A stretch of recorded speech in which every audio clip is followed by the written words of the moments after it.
il y a aussi des organisations de la société civile qui soutiennent ce type d'initiative.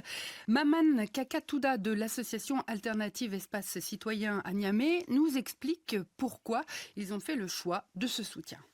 Au niveau de notre association, nous faisons partie des organisations qui ont toujours vraiment soutenu cette initiative en disant que on ne peut pas vaincre ce terrorisme rien que par les armes et par le combat. Donc, toutes les opérations de négociation, de dialogue, ne serait-ce que si on peut ramener la paix et la sécurité dans le pays, dans l'espace du Sahel, c'est une bonne chose. Alors oui, Reliou, ces programmes d'intégration peuvent créer des rivalités car les anciens combattants ne suivent pas le même entraînement que les recrues normales, par exemple.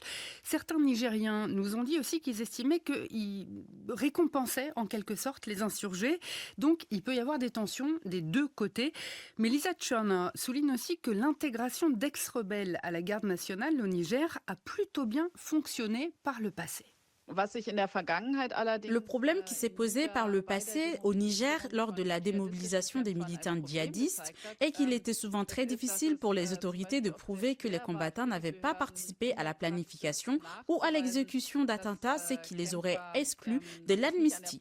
Ou encore qu'il n'était souvent pas non plus très clair quel était le rôle réel des personnes qui se sont rendues volontairement aux autorités au sein des organisations armées. S'ils avaient réellement même été des partisans des groupes ou s'ils voulaient simplement profiter des programmes qui ont tout de même des ressources à fournir.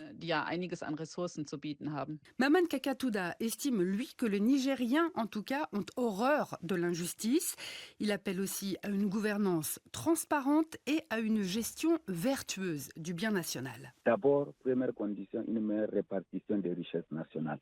Tant que les richesses ne sont pas équitablement réparties entre les populations et que c'est une petite minorité qui capte la rente et que la grande majorité n'a pas accès à l'éducation, n'a pas accès à la santé, n'a pas accès à l'alimentation, n'a pas accès à l'hydraulique, on ne pourra jamais finir avec ces difficultés.